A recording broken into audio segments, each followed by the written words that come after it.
and the way it makes people feel because it incites fear in all those around us. Every person is afraid of that hat. I'm afraid of that hat. Keep America great. For so many people, that's racism. Yeah, but that's because of the mainstream media's narrative that's painted Donald Trump as a racist. I don't agree with the narrative. I'm out here to try to share that that narrative is skewed. As a human being, we should pay attention to fear and not logic. Wait, you said pay attention to fear and not logic? Yes. I should have paid attention to emotions and not facts? Yes. Why would I pay attention to emotions when that are real in this world? Facts are facts.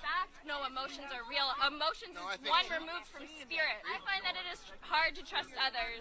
You shouldn't trust the mainstream media. You should start listening and What looking media into then do you suggest? That is saying don't trust knowledge, operate in darkness. No, go look up facts. Go look up actual statistics and facts. Look up Pew Research. Emotion is real. But emotions change, don't they?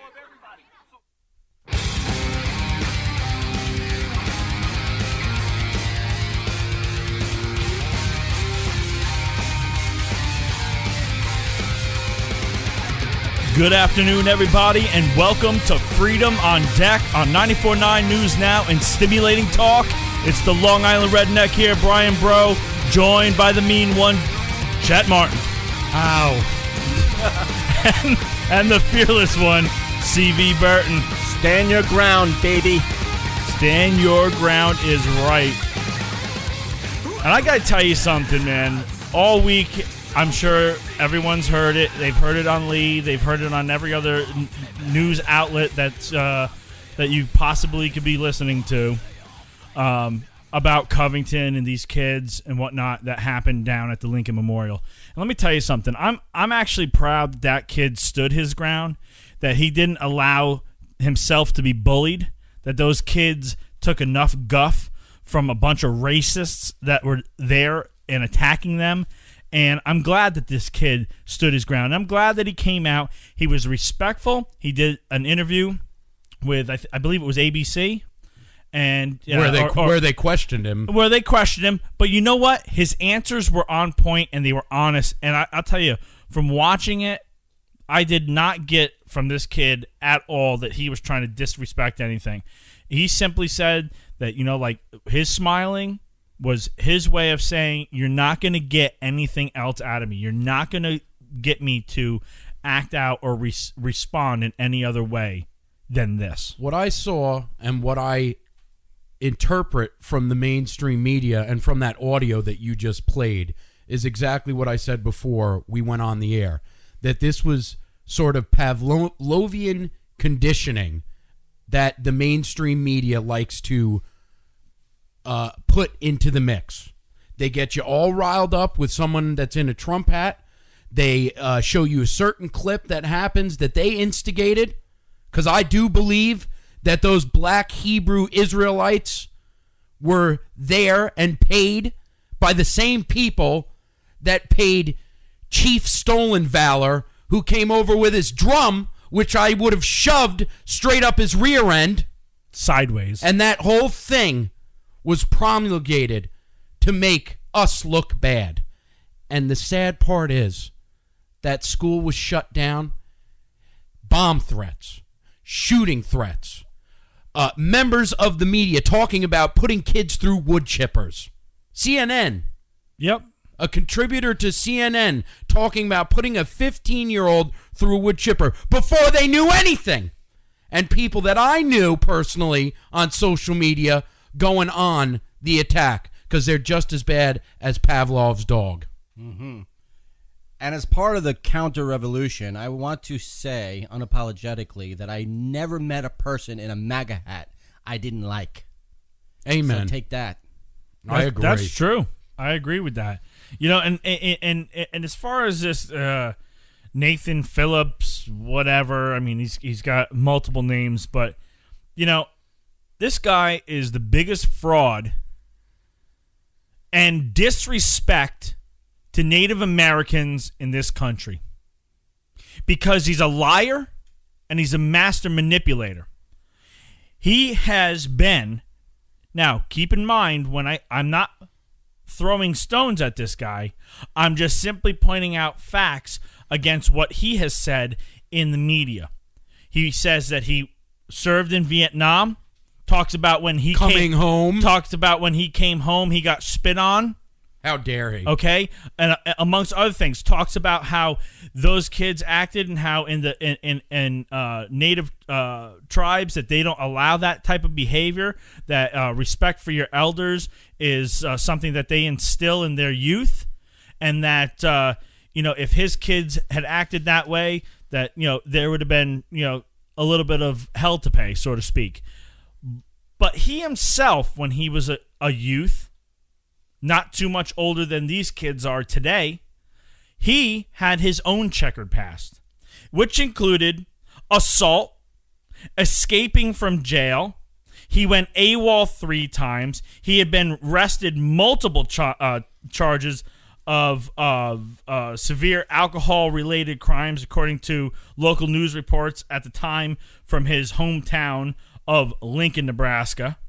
When he was 19 at the time, was charged with escaping from the Nebraska penal complex, where he was confined May 3rd of 1974, according to a May 9th article.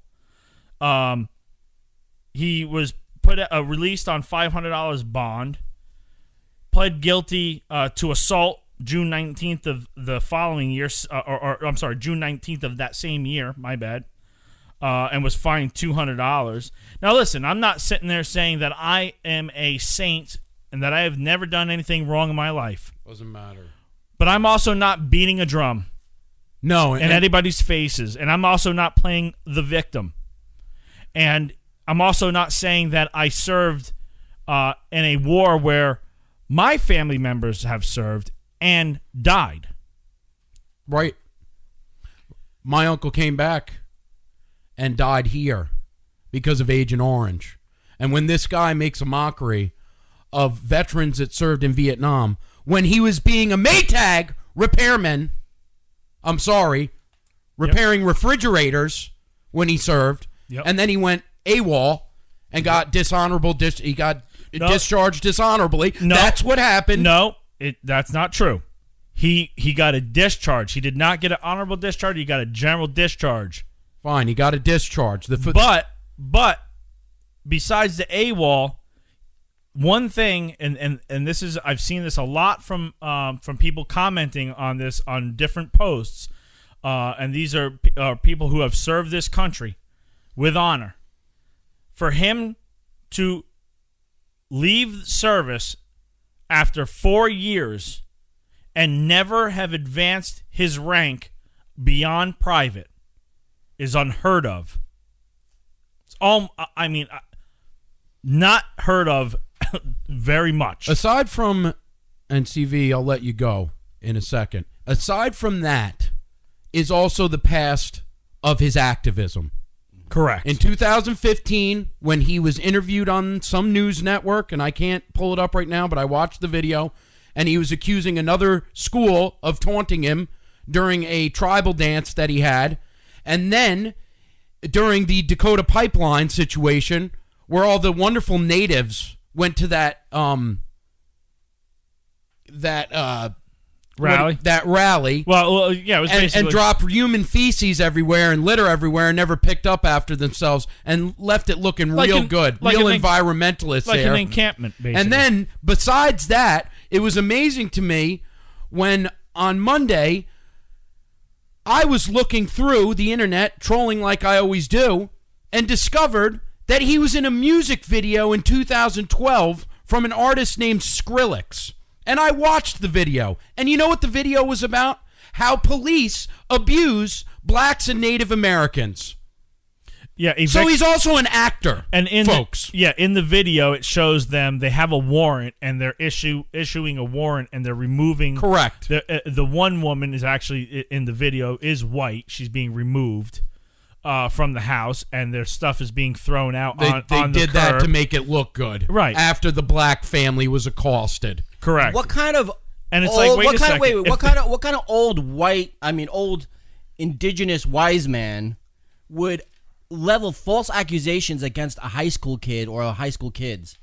I thought he was supposed to be such an old, wise, indigenous, man of the land, with his drum and his chanting, and he should be charged for slander, because false accusations is a particularly egregious sin. It's one of the 10 commandments. Do not bear false witness against thy neighbor, like they did to Kavanaugh. The left do this all the time. They are disgusting people. The whole thing was a setup.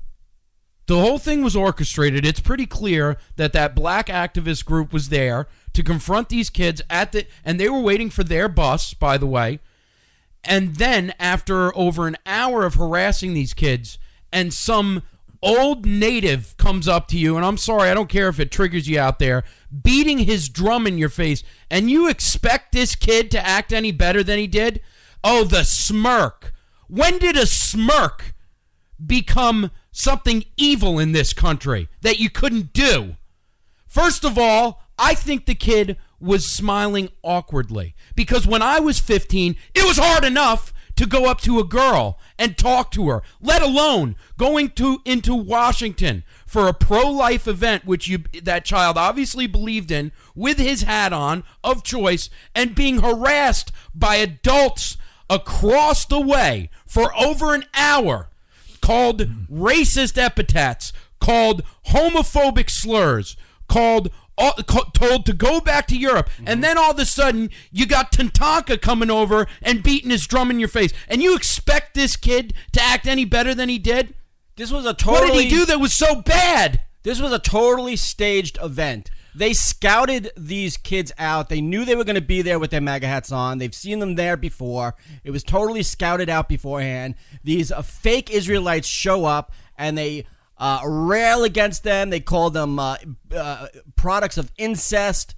They called them gay. They insulted the heck out of them. But for some reason, their free speech is sacrosanct. But you're not even allowed to smirk in response. Well, it's just like, and when Maxine Waters said, circle them in a gasoline station, find them in a restaurant, all this other stuff. Yup. They actually have it's a Antifa spinoff. I can't think of the name of the group that's down in DC that they have. I forget what it is. Doesn't matter. But they're an Antifa. They're Antifa. They're just Antifa. They're just going under a different name, and they actually go around, and they're the ones that are like when Cruz and his wife were in the restaurant and they were harassing them in the restaurant. That's the same group. So they are in DC every day patrolling, trying to troll anybody that they can. They see red MAGA hats, and they probably couldn't see a better opportunity. Oh, it was the ultimate dog whistle.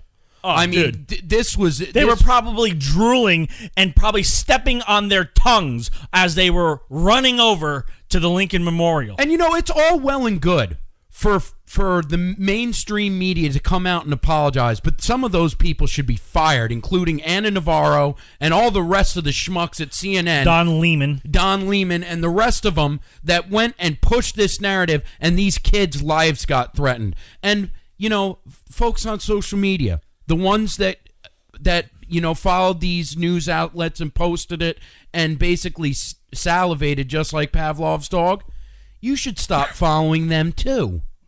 Why would you take anything serious? They do it time and time again, Brian. I know. And the DNC operatives were caught on tape by Veritas admitting that they paid lunatics to incite violence against Trump supporters.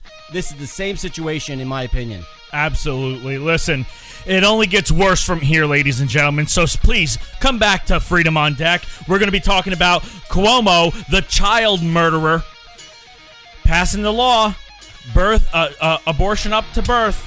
Who cares, right? Nobody cares. You care. We don't care. Kill them all. Freedom on Deck.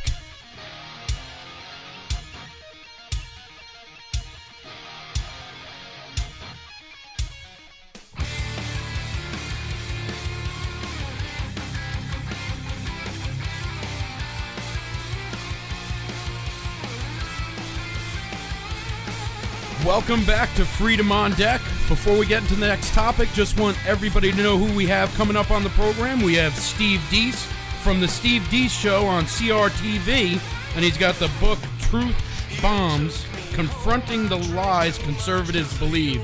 That should be interesting. And then we have Gordon and Christine Synodi from Justice for All. They have a show. Well, that is their show right here on 94.9 News Now and Stimulating Talk. And it's fantastic. We're going to talk a little bit more about that situation that happened in Washington. Now, as we all understand, there was a law passed in New York, which is absolutely disgusting. And it allows a woman to have an abortion up to the date of birth. No, the way the law and the language is written, up to the minute that before that baby's head is crowning. That's what I'm saying, basically. Yeah, I mean, right as the baby's she could coming be out. in labor and decide she doesn't want to go through with it. Correct. That is sick. It's sick, and then they laughed and applauded as it passed. Oh, yeah. After that, they took the Freedom Tower and lit it in pink in celebration. Yep. Yeah. And they also did the Empire State Building, the spire on the Empire State Building. And the Statue of Liberty, too. That thing on top of the New World Trade Center building is a minaret. If you compare images of Islamic minarets, which they erect on places where they conquer, it looks identical.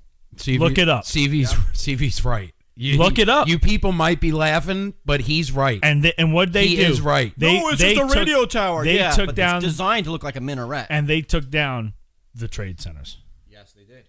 You know, you know what ticks me off about this, about a law like this? It's just the immorality of it. You know, and it's so vague. The law is so vague the way it's written that.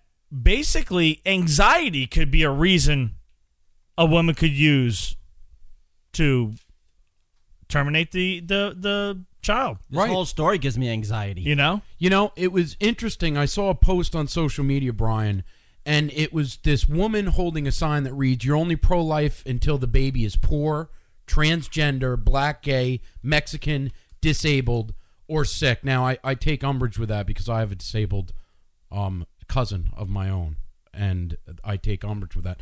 But the sign that the woman is holding is pure ignorance, and I think it's condescending because I'm pro-life no matter the race.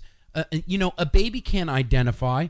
Right. And when do they care about children anyway? To remind you people, there was a child at the age of 11 stripping at a New York strip gay bar in Brooklyn, and no one said a peep. Nobody in the mainstream media. They don't care about They don't care about transgender, black, Mexican, what the heck. They just want to push an agenda no matter what. Children mean nothing to them. Exactly. I thought the left all agreed that life doesn't begin until the child is viable outside the womb. Whatever happened to that? And where did they ever come up with that in the first place? Who are they to decide when life starts? Don't you err on the side of caution?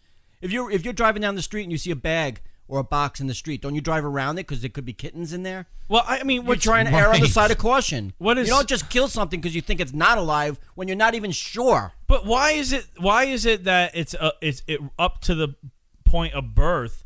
I mean, that child, if it's to term and was to be removed, from the womb, whether by C-section or natural birth, would survive. God, could you imagine what would be being passed around this country if Hillary was elected? Oh my God! And I'm just saying, I'll tell you another thing that comes to mind when I think of this in this law. We already know that Project Veritas has exposed Planned Parenthood for harvesting baby parts. We already know they sell them for profit. So I can only imagine that a 39-week child's arm is probably a heck of a lot more valuable than a 17-week. Well, I'll show you something between the break, and you might actually want to talk about it later in the show about Planned Parenthood being caught with something. But listen, we have Steve Deace coming on. He's from the Steve Deace Show on CRTV, and he's got this new book, Truth Bombs, confronting the lies conservatives believe, and we're going to get into it with him. Come on back.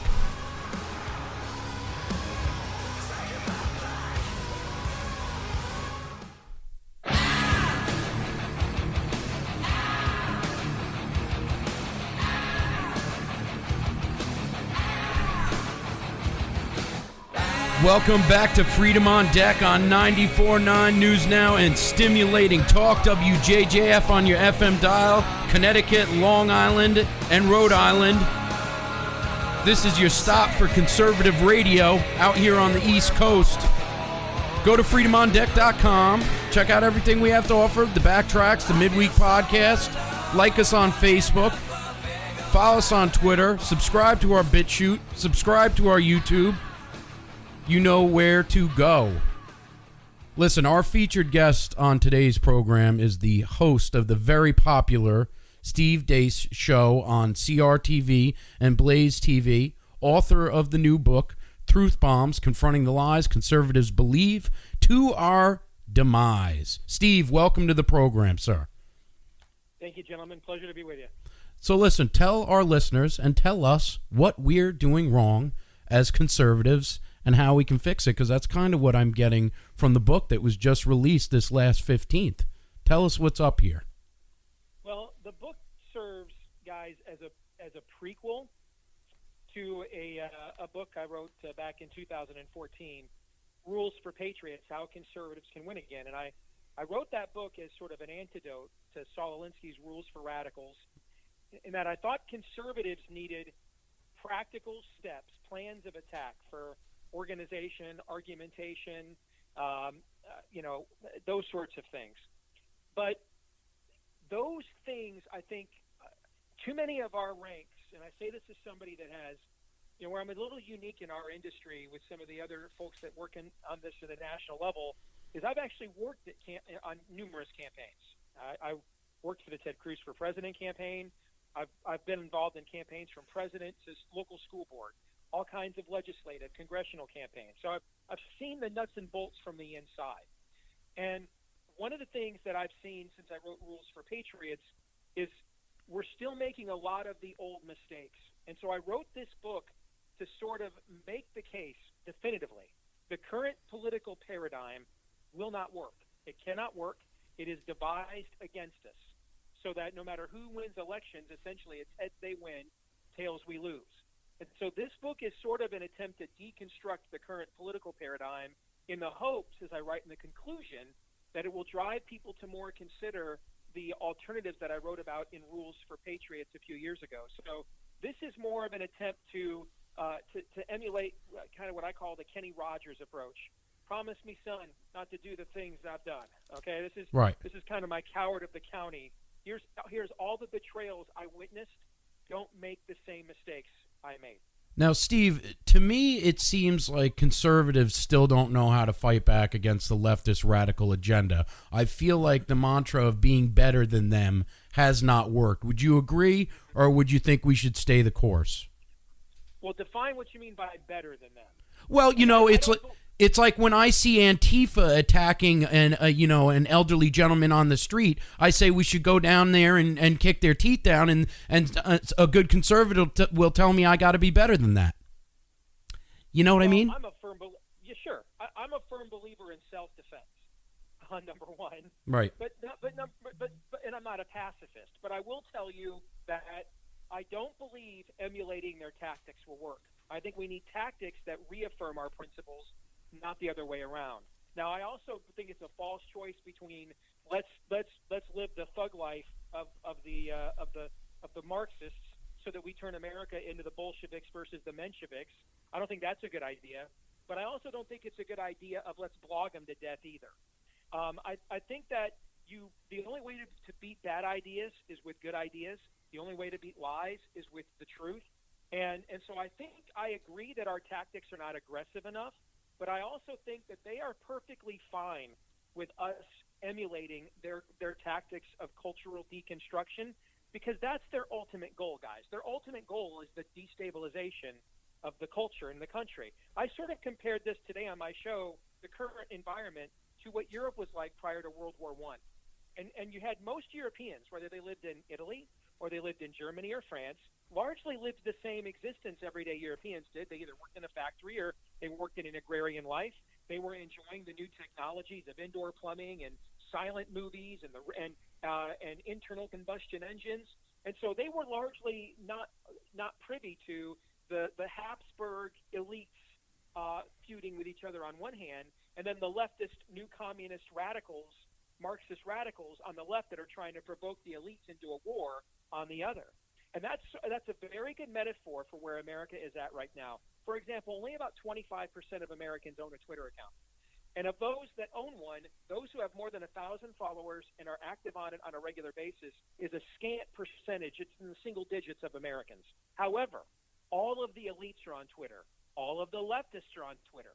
So while they go on there every day and have their fake urination contests, and then it becomes headline news on every American's phone, every American gets dragged in to largely meaningless, outrage mobs that they could care less about every single day. And so I think the best thing that we can do is to utilize aggressive tactics. If you have listened to me for 5 minutes, you will find I am no shrinking violet. I just don't believe darkness can cast out darkness. I think darkness times darkness gets you more darkness. Steve, do you think in some ways that the way the president handles the Democrats today is is a way of him showing us kind of how to deal with them? Because they in many ways, I feel that they only know one way. They only know one way to deal with conservatives. And I think in a lot of ways, like where, he punches back. Nancy Pelosi says that he shouldn't do the State of the Union, and he cancels her flight to overseas.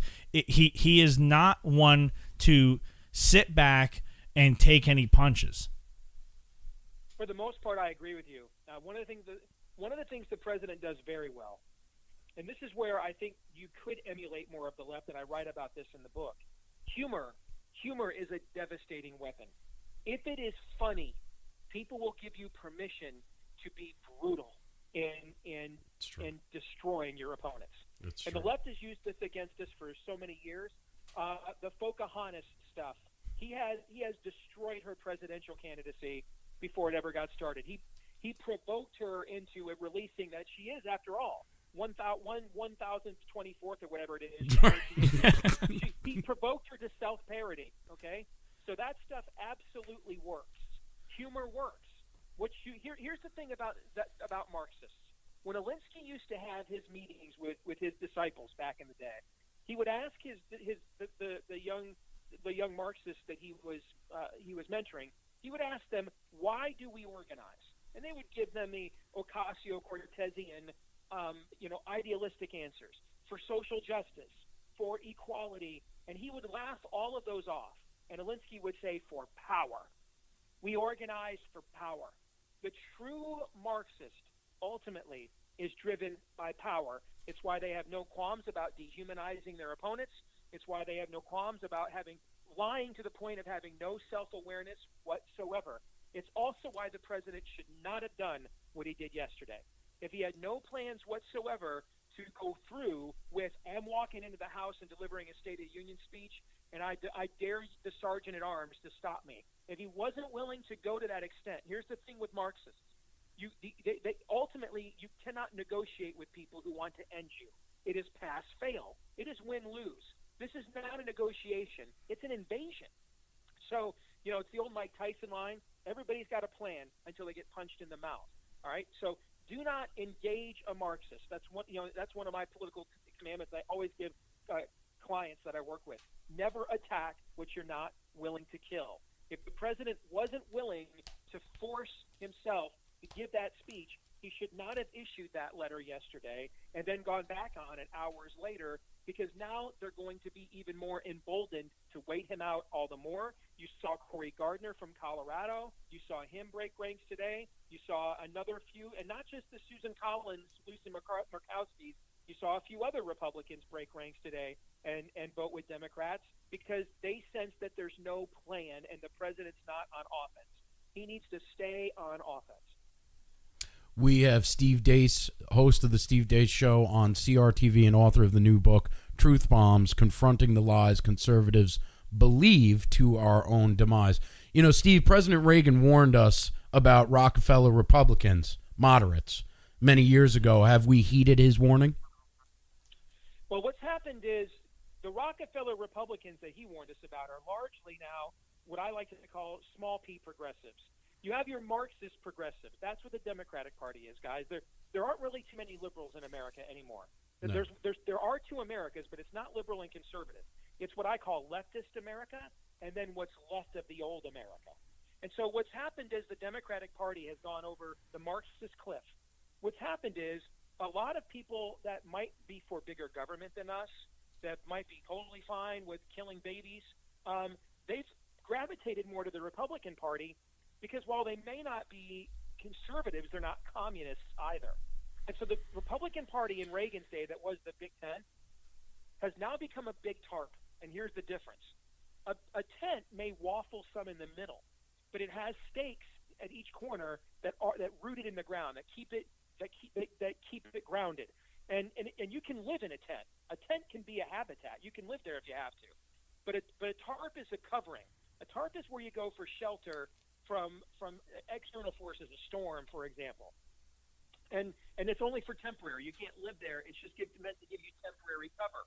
And so what happens is when the Democrats are in power, all of what's left of America, libertarians, conservatives, small p progressives, moderates, Rockefeller Republicans, old-fashioned civil libertarian liberals, etc., all of these people all come together in order to form one hell of an opposition party that's really good at saying no to the Democrats, and voting 50 times to repeal Obamacare.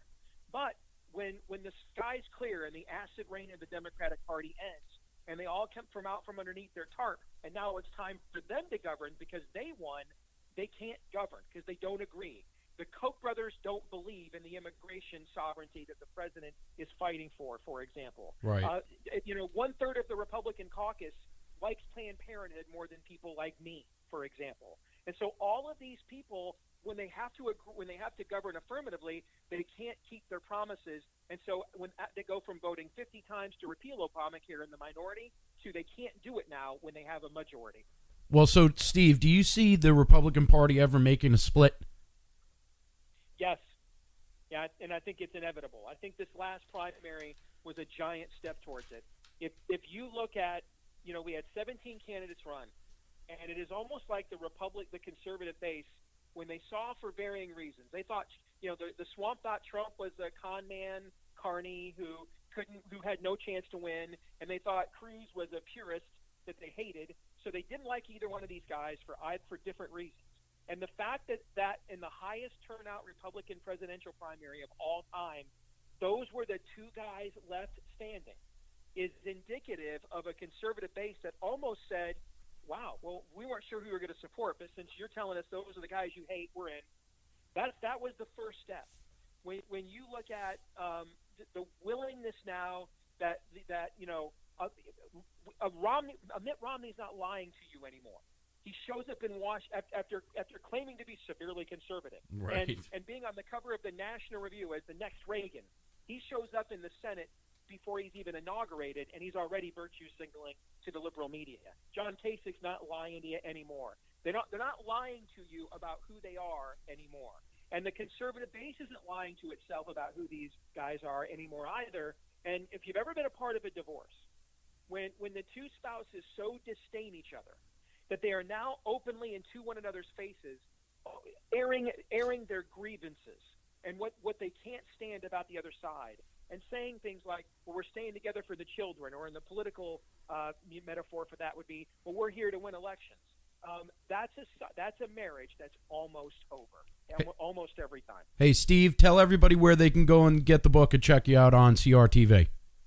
You bet, guys. You can get the book at Amazon, and if you have the book and you like it, if you could leave us a 5-star review, I would appreciate that. And then you can just go to theblaze.com, search for Steve Deace, or on my Twitter feed at Steve Deace Show, and you can check out our show each and every day that way as well. Everybody, that was Steve Deace from the Steve Deace Show and author of Truth Bombs, Confronting the Lies That Conservatives Believe. Go get it.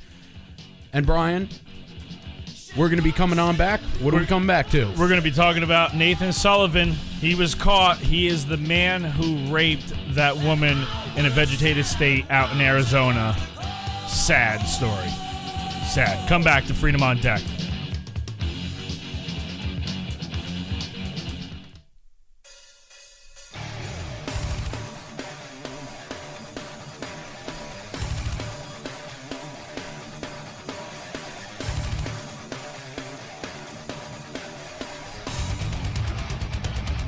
Welcome back to Freedom on Deck, 94.9 News Now, and stimulating talk.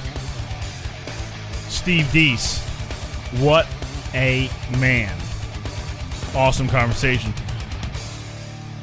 Now going to the next.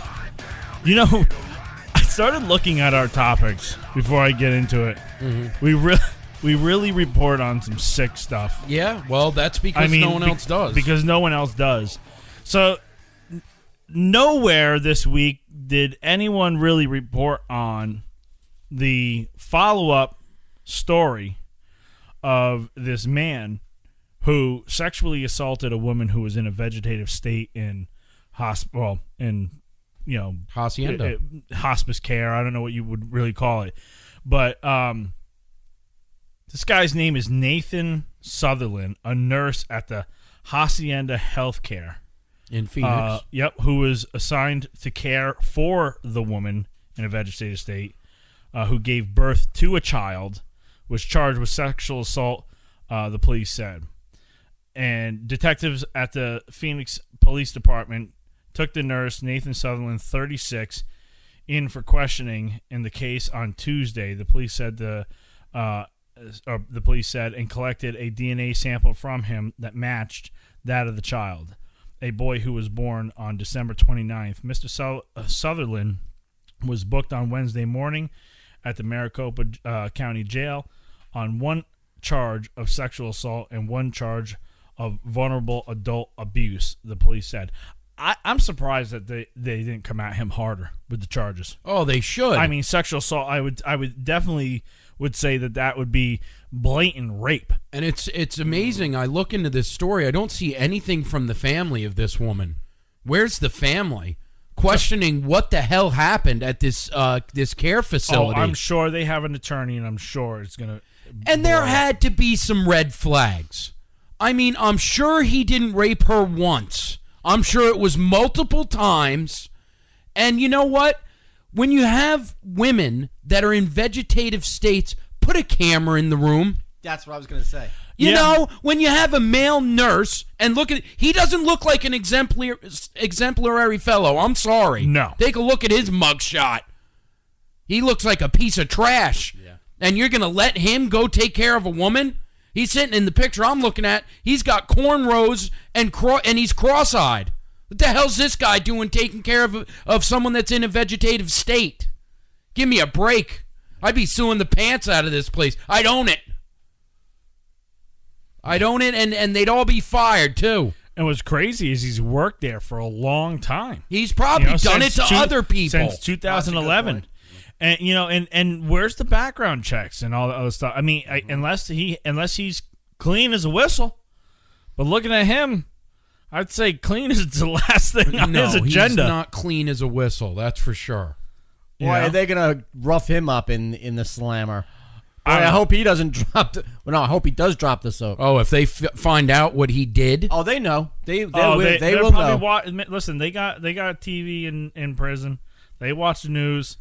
They're probably watching the news to see who's coming. He's probably going to be shanked real quick. Yeah. Well, here's the wonderful thing. His lawyer is already lawyering up. There's no direct evidence that Mr. Sutherland has committed these acts. There's no direct evidence. What about DNA? They took the DNA. You have a child that matches his DNA. They have the mother, obviously, so they can do between them. They take the mother's DNA, his DNA, and the baby's DNA, 99.9999999999999 forever. The probable cause statement further stated that Sutherland worked around the victim, treated her on numerous occasions, and thus had direct access to her for an extended period of time. This guy was, dude, he raped her more than once. He was raping her and ejaculating inside of her. What a dirty pig. Not that it would have made it any better, but this guy's such a disgusting scumbag that he actually did this without a condom. And look at him. Are you telling me there's not a chance that this guy has HIV/AIDS? It's very similar to date rape. You slip a Mickey in somebody's drink and they become like a vegetable. And you abuse them. It's the same thing. Yeah, but it was there for him every day, and he got paid to do it. Isn't that great? Well, who knows? But listen. $500,000 bond. This guy shouldn't have even been offered any bail or bond. Period. No. If that is not the perfect description of somebody who is a danger to the community or a flight risk, hello, you're in Arizona, you morons!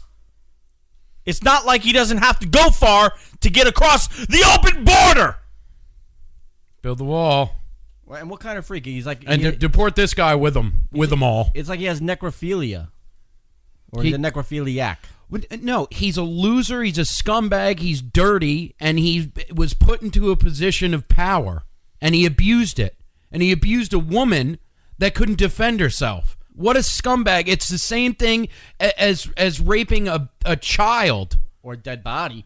Like, some... No, it's worse than a dead body because this is somebody that's physically there. Right. Now, they said that when this woman gave birth, she moaned, correct?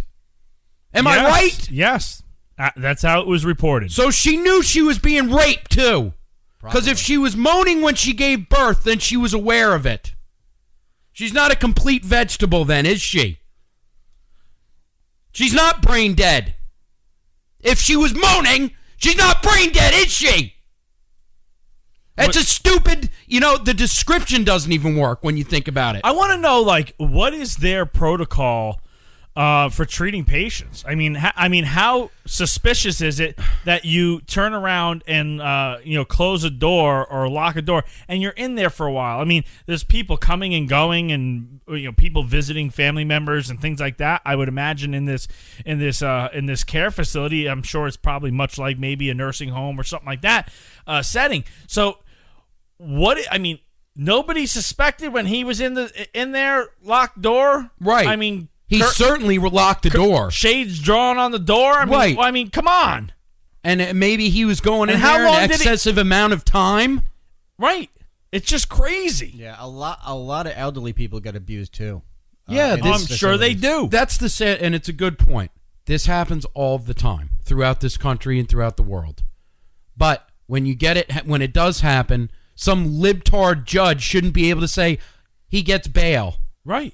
If I ever saw someone like this, I guess, that's why there aren't good people that are lawyers and judges.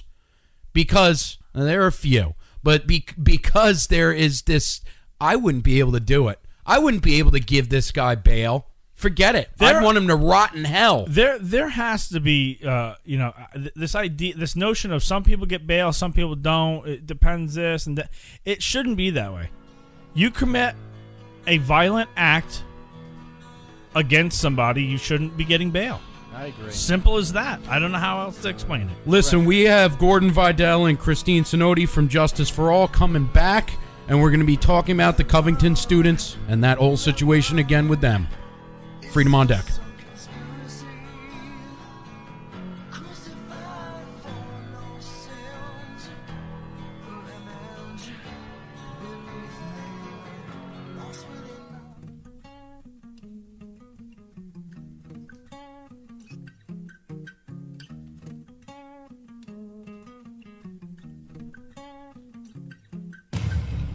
Welcome back to Freedom on Deck on 94.9 News Now and Stimulating Talk.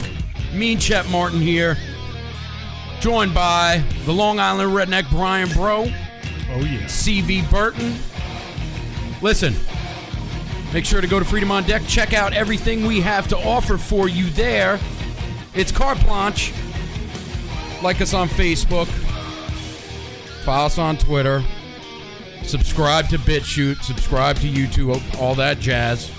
We have two guests coming on for the second part of today's program, and they are the host of the ever-growing and very popular program on WJJF every Sunday from 8 to 10, Mr. Gordon Videll and Christine Synodi from Justice for All. Gordon, Christine, welcome back. Hey, guys. Thank you for having us. Christine, this is your first time here, so we're really stoked about that. I am too. I'm honored, and I have to say I might be a little bit nervous. Well, you don't have to be nervous, dear. Okay. And I want to apologize to you guys for not being able to call because of my son's baseball clinic, but I'm listening every Sunday, and you're doing a fantastic job. now I'm going to go to Gordon first. All right. All right. Now, I think that you have a certain feeling about what happened to these students in Covington. The Covington students that went to Washington. Were they set up? Let's start with that question. Yeah, I mean, we're avoiding the big question because the story just has so many tentacles. But my feeling, honestly, is this was a bit of a setup, well, a lot of a setup, and it wasn't just Mr. Phillips. It was also the group that instigated the entire interaction, which was, I mean, what are they called? The Black Hebrew Israelis, Israelites. Yes. Yes, the Black Hebrew Israelites who have been identified by the FBI and several the Southern Poverty Justice Group as a real problem. Right. I mean, let's face it, if they're not considered domestic terrorists, they're pretty darn close. But yeah, it seems to me that it seemed to have worked also, because I was talking to Christine early this morning on the show, and it's pretty clear this was purposeful in order to change the subject. You know, I mean, we joke about it, but who even remembers BuzzFeed at this point? Right. And who remembers him being accused, Trump being accused of being a double agent? It seems like a month ago, and it was this week. You're absolutely right. This was purposeful, and it worked as a distraction because the pea-brains in the media jump right on, and I have to believe that this was orchestrated because that same group of kids, that what you saw was a tradition. They do their cheers while waiting for the bus. Oh. So it's something that was preconceived, something they've been doing for years, and very, very easy to infiltrate and make them look bad. Christine, what's your take on the whole situation? I mean, I agree with Gordon. I didn't go as far as the fact that it's a setup. I mean, obviously, this gentleman he's not clean. I mean, he's got a background. He's got a criminal record. This is not the first time that he's been involved in an incident like this. So I was busy, looking at him. I kind of didn't really look at the bigger picture, but I guess the good news to me from the whole thing is that it's made everybody realize that fake news is a real thing. So in many ways, it backfired because you can't get away with that stuff anymore. I mean, once the entirety of the video was shown, even people, on Facebook, on social media, who had really, come out and said this is horrible, had to walk their own thoughts back once they saw the whole thing.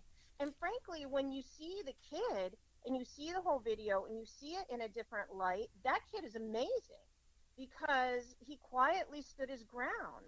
And the fact that he could be that thoughtful to do that at his age, it just completely blew me away.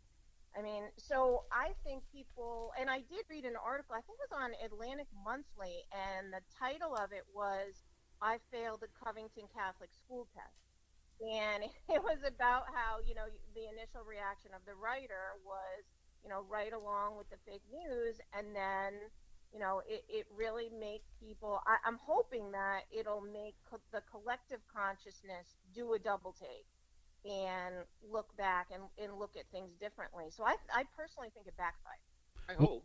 Well, also for respect, guys, as a Marine Recon Ranger refrigerator repairman, the chief went deep into Charlie's territory to search and repair. So let's give him some kind of kudos there. Now, Gordon, she was talking about his checkered past, right? We call him Chief Stolen Valor over here, and his name's Nathan, and I've actually got two last names for him. So, but anyway. But anyway, Gordon, let me ask you this. He's a known activist. We know that. He was in a similar situation back in 2015 that was spread by the media. And I don't know if you know this. He's also an actor that was featured in a 2012 Skrillex music video. And the music video was actually about police violence. This guy's an actor. There's no doubt about it. And I mean, I hate to use the word crisis actor, but he's like whatever the equivalent of that is. I Yeah. mean, he is a guy. He's a manufactured crisis act. Yeah. Yeah, it's crazy. And the fact, listen, now he's in the boat of Blumenthal and so many others who the stolen valor thing is enough to make anyone sick. Especially, listen, these are the same people who are fighting for basically open borders so we can pay for everyone else, but they're not going to take care of our vets the way they should. It's appalling on every level. And I mean, it goes much further. I mean, this guy just a brief Google search by any media person before they went out and started jumping on the bandwagon would have at least raised the question of, wait a minute, this is silly. Let's figure it out first.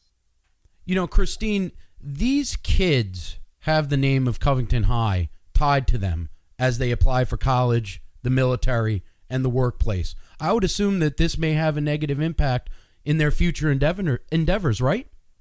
Yeah, I mean, I wondered about that too, because to be honest with you, my kids go to Catholic school. And, you know, last year I was in D.C. with my daughter for a Catholic school event. Now, it wasn't a right to life protest, and I can tell you I'd never allow her to do that. And this is part of the reason why. But what's interesting is we were talking about where the kids are going to go next year. And, you know, it was raised that maybe they'd go sing, because it's a choir thing, maybe they'd sing in Israel. And everybody got up in arms and said, you can't have Catholic school kids in Israel. Well, the fact is, you can't have Catholic school kids in Washington.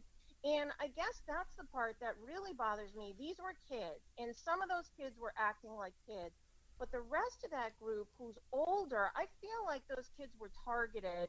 And it's easy now to point to kids like that as privileged, as you know, the enemy because they're associated with the Catholic Church. They're students, and they're there to do what they believe in. And, you know, this guy saw an opportunity and exploited it against children, and that really bugs me.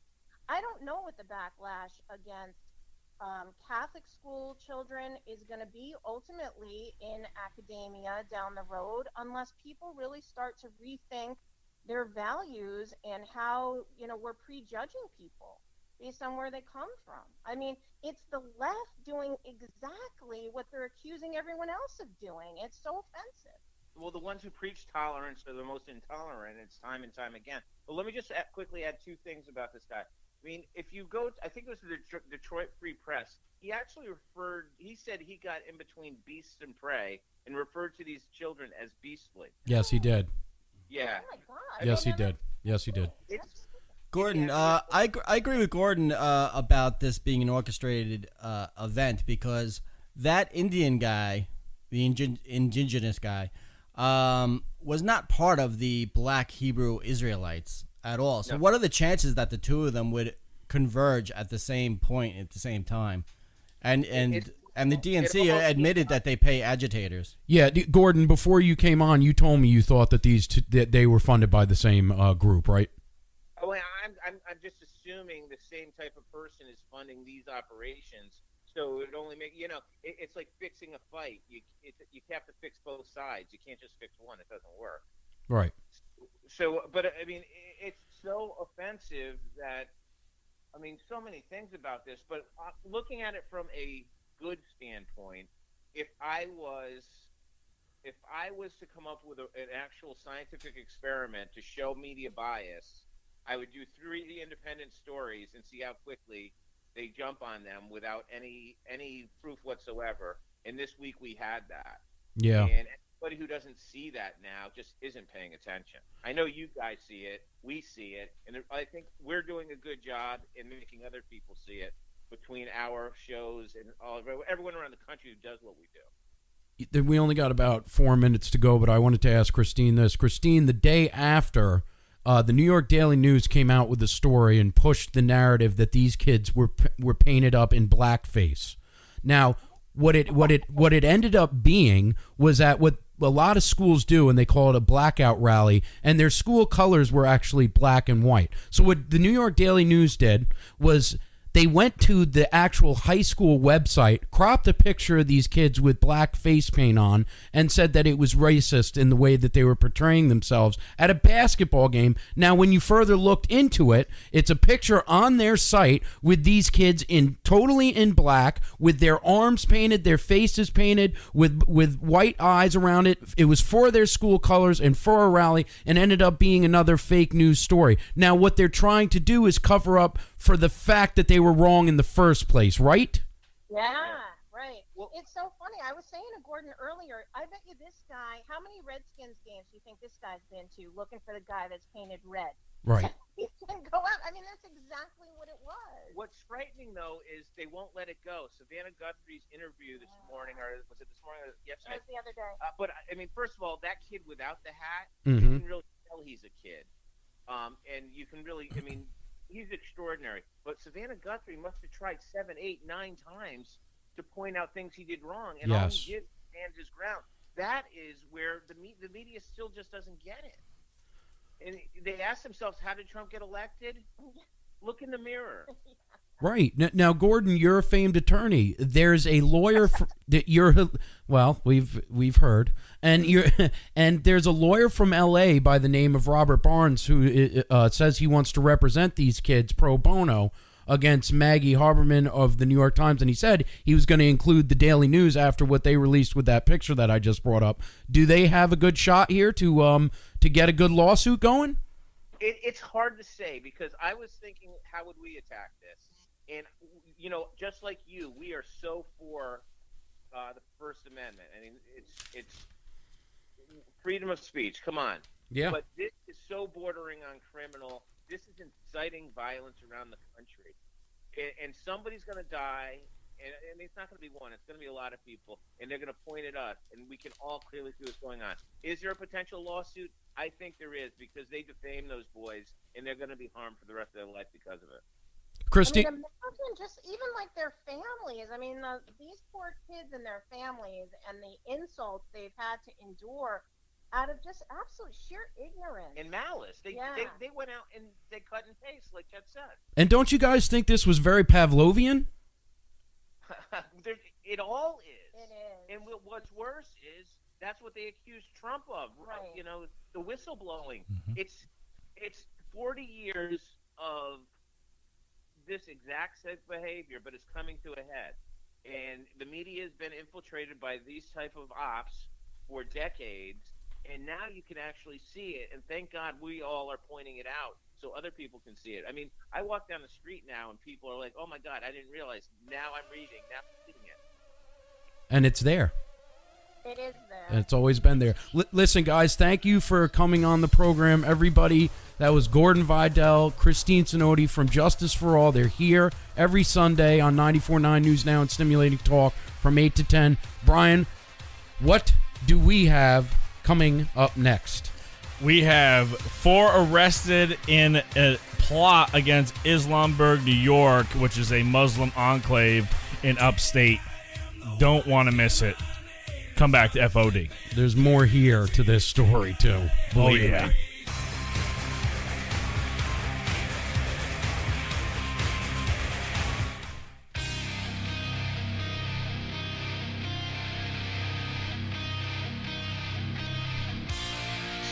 Welcome back to Freedom on Deck on 94.9 News Now and Stimulating Talk. Redneck here. Got the mean one. We got the fearless one. And we're going to be talking about these 4 morons. Or do we want to call them morons? Sure. They might be patriots. 4 arrested, 23 guns seized in a plot against Muslim enclave in upstate New York. A seemingly offhand remark in a high school lunchroom set off an investigation that uncovered an arsenal of weapons and a plot to attack a Muslim enclave in upstate New York, law enforcement officers said. This enclave is Islamberg, New York. And Islamberg, just so that you don't be like, oh my gosh, I can't believe he said that. That's actually They have had their own investigations. Yes, they have. And they are, in my opinion, a hot spot that ought to be looked at. And these hot spots are all over our country. So, that's the actual the comment name. was made by a 16-year-old student at Greece Odyssey Academy in Greece, New York. On Friday, he showed classmates a photo of someone and said that person looked like a potential school shooter, authorities said. Yeah. The statement alarmed fellow students who reported it to school officials. The local police became involved and started interviewing people at the school to determine whether there was a potential threat. The threat, in turn, it turned out, came from the 16-year-old whose comments had triggered the investigation, authorities said on Tuesday. He and 3 young adults stockpiled 23 firearms and 3 homemade bombs as part of a plan to target the secluded Muslim enclave of Islamberg, a rural settlement about 150 miles northwest of New York City, authorities said. The men, Vincent Vitramal, 19, Brian Culinary, 20, and Andrew Crissell, 18, all from suburb Rochester, were arrested and charged with criminal possession of a weapon and conspiracy, according to court documents. A 4th person was arrested and charged with the same offenses as an adolescent offender. I'll tell you, these are some weird-looking boys. Yeah, they are. If you go look at this, you can read it from Business Insider, the Daily Caller, the Daily Mail, whatever you want. Look up this terrorist plot thwarted in Islamberg and look at these kids. First of all, one of them looks like a Muslim. I'm sorry, and I don't mean to say it that way. The other kid is just bizarre looking. A strange, bizarre looking kid, and the other kid looks Hispanic. These are not like white bread looking kids. There's something else behind this story. Well, I'll tell you what were they planning this for? I'll tell you what's weird about this story is that the juvenile suspect is being held on $1 million bail. Right. And is scheduled to return to court next week. The 3 adults who are being held on $50,000 cash bail or $100,000 bond. It's like, what? Yeah. But the article said that the district attorney, Sandra Dorley, said charges are possible. They didn't even charge them with a terrorist plot.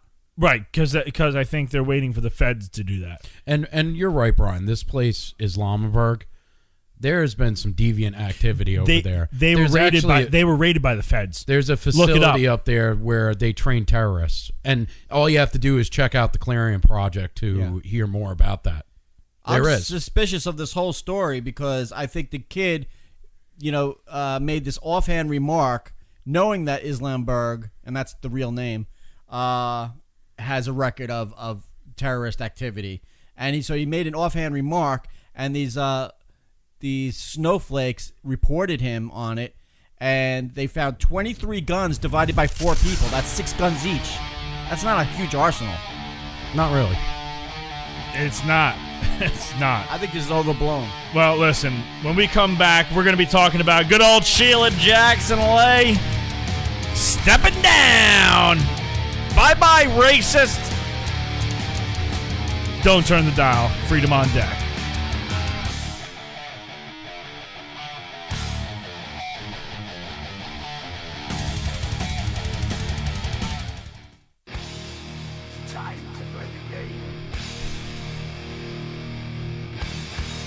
Time to play the game!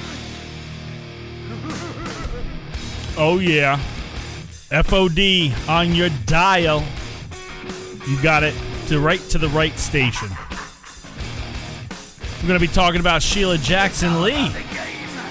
Finally, some justice is coming to the right.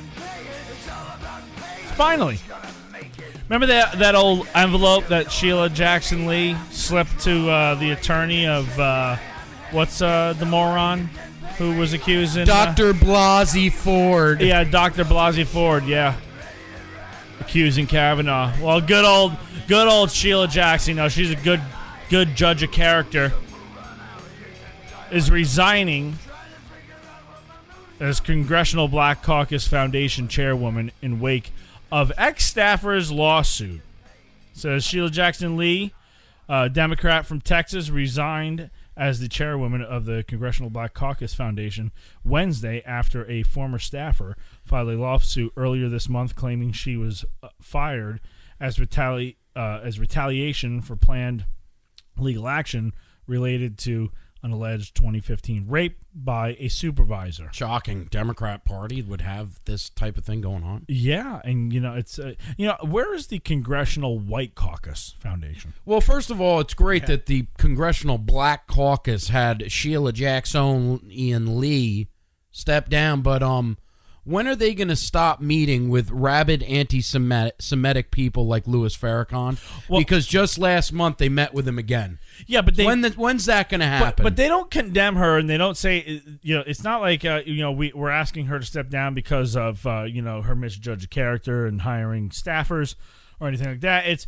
We are grateful for Rep. Jackson Lee's unswerving commitment to the foundation and her efforts to help shape and elevate our programming for the last 2 years as chair and a number of years as a board member, CBCF interim president and CEO Elsie Scott said in a statement. The Congresswoman values the foundation's ideals and does not want to be a distraction during the legal proceedings of the suit filed What's that voice against the CBCF.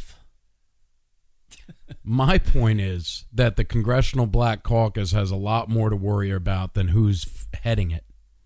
What we should be worried about is the fact that they're anti-Semitic, and they are pretty upfront about it. No one calls them out for that.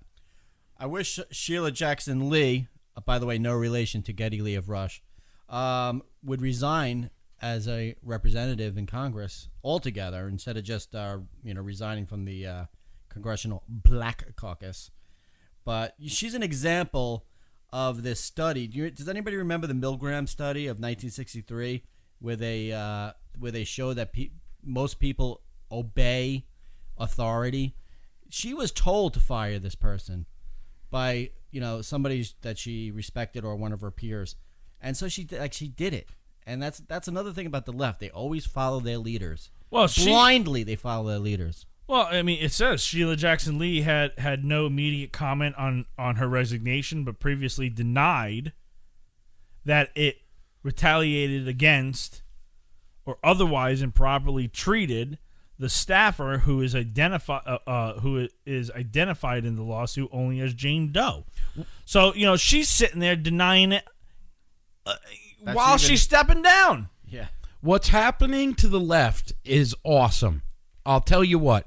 The Me Too movement has come along and bit them square in the tuchus. The rooster's coming home to roost, yes, baby. It is. The chickens are coming home to roost. And you know what? It was great to see Kristen Gillibrand from New York come out. I like calling her Gullible Brian. Gullible. And she came out and asked for an apology because she had a campaign staffer working for her that sexually assaulted someone else working in the staff. Hillary Clinton had to make an apology because she had somebody working back in 2008. There have been multiple apologies, and this just happened last week, from Democrats that have had staffers doing this. But you know who's gone under the radar? Keith Ellison. Keith Ellison has gone under the radar. And now he's Secretary of State over in Minnesota, and the guy raped and beat his former girlfriend, and they have physical evidence of it. But since he's over there in corrupt Minnesota, or as I like to call it, I'm not going to say it because it's not good.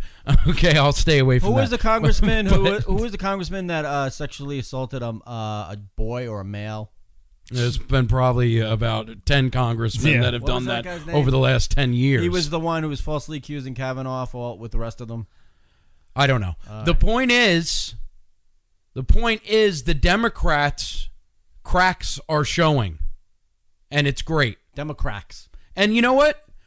I know that the president has this information that he can release about the slush fund that has to do with all the senators and congressmen that have sexually assaulted women or men, we don't know, Release that slush fund, Mr. President. I'd love to know who these rapists are. Because I guarantee you 90% of them are Democrats. Well, you bring up a good point because, they're all over him about paying out Stormy Daniels. Who cares? Right? Who cares? And going on about Stormy Daniels. That's not sexual harassment. And it's like you guys have a bigger slush fund than the president does. Sexual harassment. We're talking about sexual assault. I know. That was consent with I understand that, but I'm just saying they're all over him about, he pays out women and he pays them off and everything. It's like, are you kidding me? You guys have a slush fund. Bill Clinton went to Pedophile Island 17 times without the Secret Service, and you can call me a tin hat wearer all you want. With his buddy Jeff Epstein, he went there. There were pictures of him on the airplane with young teenage girls that he was probably having sexual relations from. Do you think he went there to play Parcheesi? Or to go swimming with the dolphins? That's what they're calling it these days. Pandora's might be. box. That's a whole Pandora's box with Bill Clinton. He ain't swimming with the dolphins. Hey, you Democrats, stop molesting people, you perverts. You call us racist and Nazis and Hitler and everything else. How about you stop sexually harassing people, you perverts, you dogs? It would have been great if she was stepping down as a congresswoman. That would have been even better. That's what I was hoping was happening when I first saw the article pop up. You were like, you probably started cheering. You got so happy that you didn't even read the rest of the statement. Well, here's the thing. Like I said, Keith Ellison, his former girlfriend, pictures taken, bruises on her body and her face, and a police report. Why is he not forced to step down immediately? And when he comes in front of a panel in a discussion and they ask him about it, he denies it. When there's physical evidence. There's pictures. I know. Have you seen her face? Yes. I mean, the only reason he's it's getting as blue away, as the shirt that you're wearing, her eye. The only reason he's getting away with it is because he is a politician and a Muslim. If he was a football player, forget it. His career'd be over.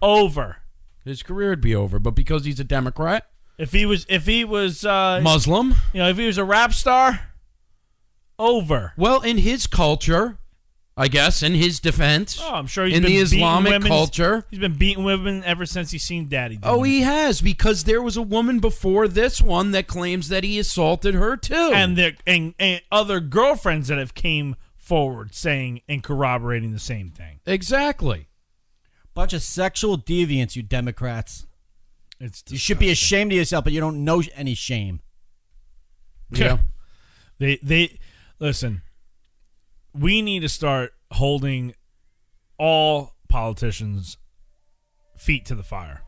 Yeah, but for these type of things. Listen, if you would be getting arrested for it, so should they.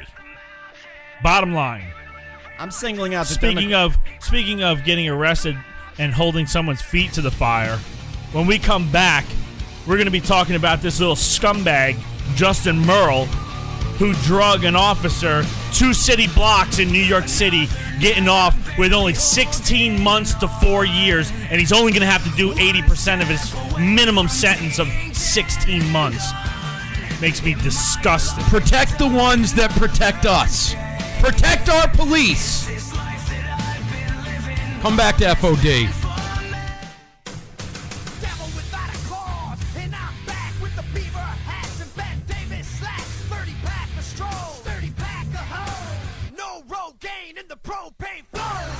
Welcome back to Freedom on Deck on 94.9 News Now and Stimulating Talk. Thank you for tuning in for the whole show. If you're just joining us, we got a good topic for you. This one should hit home to everyone who loves or supports men and women in blue. 17-year-old Justin Merle receives a slap-on-the-wrist sentence for dragging an officer 2 blocks in New York City, Officer Dolce Veve. And this man, this officer, is now refined to a wheelchair. But PBA President Pat Lynch has something to say. I've been a police officer for 35 years. I've never been so angry in my entire life. I've never sat in a courtroom where a judge sat and looked at a police officer confined to a wheelchair, heard the widow speak of how their lives have changed, talked about a 4-year-old that will not feel the hug of her father, and then say this mutt should be treated as a child. His decisions were adult decisions. The results changed lives. I warn the people of this city, in 4 years, this potential cop killer will be back on the streets. Yes, he behaves himself in jail because he has to. When he's on the streets, he's gonna try to kill you like he tried to kill these police officers. This is outrageous. Outrageous. We come to this courtroom and sit in those pews respectfully hoping and praying for justice. Hear a woman talk about that has to muster strength every day. To muster the strength to stand before the person that tried to kill her husband, and then hear a judge say, let's all be quiet in the courtroom. We're gonna let this mutt out. And that's effectively what she's done. She spit on every shield, on every chest in this city. And she spit on that family. She spit on our hero. How dare she listen to this evidence and come up with this result? This hero police officer stood the blue line every day to protect our rights. That mutt crossed the line every time he could. Every time he could. Violently robbed the citizens of this city. And time again, judges said, it's okay. He's a baby-faced bandit. He'll grow out of it. To say that science says as a child you'll grow out of it and won't commit crimes, well, the science of that courtroom says otherwise. This is wrong. This is wrong. This never should have happened. And we expect our police officers to stop these bandits? How dare this judge? I've never been so embarrassed as an officer of this court, as a police officer, as a citizen of this city, to know that my family, these men and women, will have to walk the same streets as this mutt.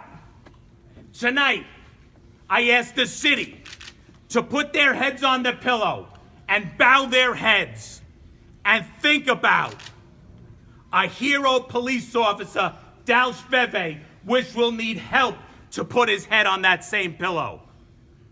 To think about Esther Veve, whose life is changed and now she finds out she won't hear justice. And to think of a child who may have to go to the same school as this mutt that tried to kill his family.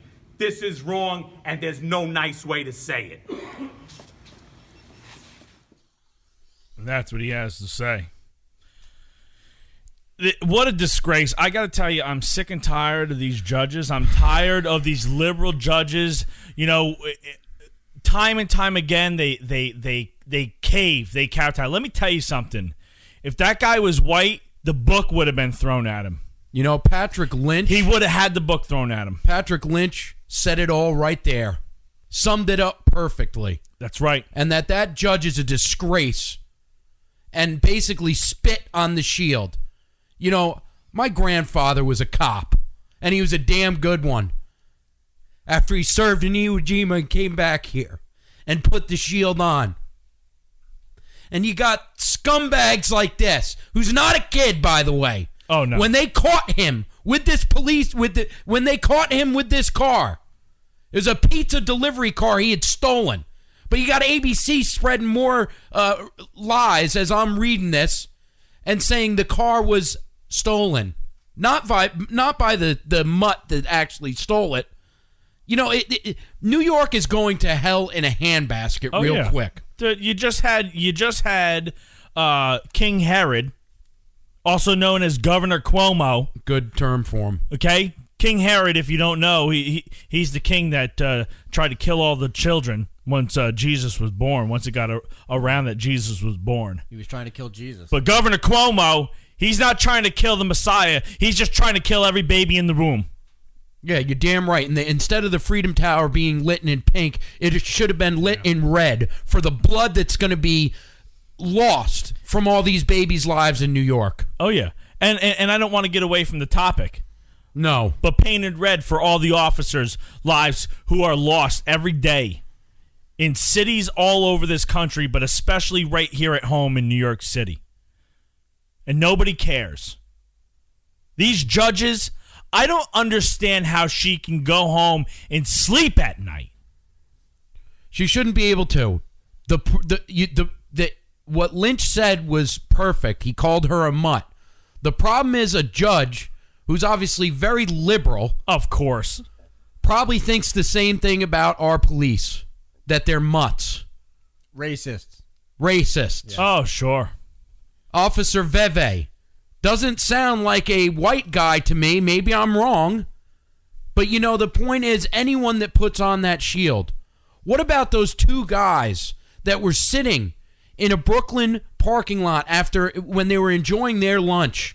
One of them was a Hispanic officer, and one of them was a black officer. And they were assassinated by a piece of garbage. You know what?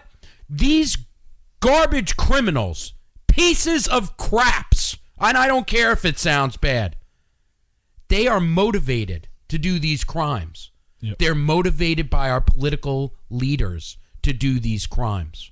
And make no mistake about it, Barack Obama had a big deal to do with all this stuff. The total disrespect of our law enforcement and our military servicemen and women is because of 8 years of that piece of garbage. The Democrat Party is a death cult, all right? And getting back to the Cuomo issue with the late-term abortions, they think it's a woman's issue, but 50% of all babies that are aborted would have been women. So it's actually war on girls and boys. And 95% of abortion clinics are in the minority communities. Mm-hmm. 95%. They're killing off the minorities, folks. Yeah. And it doesn't matter. A baby is a baby is a baby. And any liberal out there that thinks I'm wrong, you obviously have no heart. This is a child up till birth. Up till birth that can be killed now. And these officers that fight for you day in and day out can be killed anytime they go out with that shield on. But the reason they are is because these criminals, he said it perfectly. Pat Lynch said it perfectly. The guy should have been in jail already. He had robbed people. He had held people up to gunpoint. Right. Shouldn't have been on the streets. Shouldn't have been on the streets. And and this is and Cuomo has his way, and de Blasio has his way, and they're pushing this agenda. And I'll tell you, as conservatives, as anyone that doesn't agree with the way that New York is moving, you better start waking up. You better start opening your mouth, dialing these politicians, going to the voter booth. You better start waking up. Anyone that doesn't vote, shame on you. Because all these ones that go, oh, my vote doesn't matter, it doesn't matter, you're complicit. You're complicit with children being killed up to the day of their birth. You're complicit with officers being drugged through the streets. You're complicit with all the things that this administration in New York is pushing down your throat. And now Andrew King Howard Swashim Cuomo is rigging the elections. Correct. Ahead with the early voting. Yep. Amazing. You showed me that commercial, Brian, about the early voting in New York that's going to be happening. And the first person they show, the only person, is wearing a hijab. Amazing how that's geared. Now, God forbid they show... That's Cuomo's vision for New York. Now, God forbid they show a white guy with a MAGA hat because that's the new white hood. No. Instead, they attack 15-year-old kids waiting for their bus with MAGA hats. While letting 15-year-old murderers or attempted murderers. Attempted murderers go free in the streets. Free, You know, this kid, he's getting 16 months to 4 years, right? Yeah. Now, people be like, well, I mean, 4 years? I mean, oh, geez. I mean, 17 years old. I mean, come on. It's absurd to He call only has 15-year-old to children, do. too. He only has to do 80% of his minimum sentence, which is about 10 years. But isn't it? No, he's got 16 months to 4 years. So he's 80% No, of his that's what minimum. I meant. 10 months. 10 I'm sorry. Yeah. It's 10 months. Yeah, give maybe a little longer. Maybe he's got like 12 just months. about a year, probably. You know, and Yeah, but I'm sure in New York they have some good programs for him, Bri. Oh, I'm maybe sure. he puts a little extra starch in the shirts or something like that. They'll knock off another couple months. You think I'm joking? I'm not. They actually have stuff like that in Connecticut that Malloy had pushed through, where criminals were getting out earlier, and the revisitism. Recidivism. Yeah. You know the word. The rate. The whole thing is just insane. We're not protecting our police or our citizens. And our society that calls 15-year-olds children is absurd. We have to start recognizing the fact that, if you're old enough to make babies and drive a car and run over police officers, you are not a child. Right. That's really where it comes down to. We like to keep the men in our society children as long as possible. Think about the contrast of the two stories that we talked about today.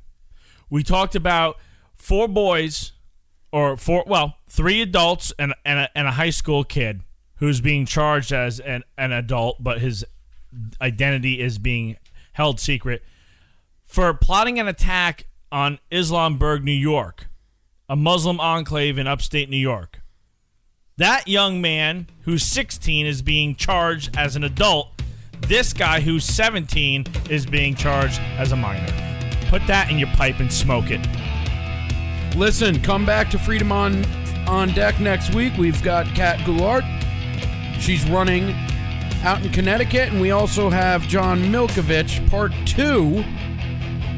And if you don't know who John Milkovich is, he had that fantastic book about Robert Mueller, errand boy of the New World Order. I said New York World Order. That's what it's becoming. Of the errand boy of the New World Order. Shakespearean. And he's a senator out in Louisiana, a Democrat, and we're going to have him on again because he was fantastic last time. Have a great day. Cuomo's a gargoyle.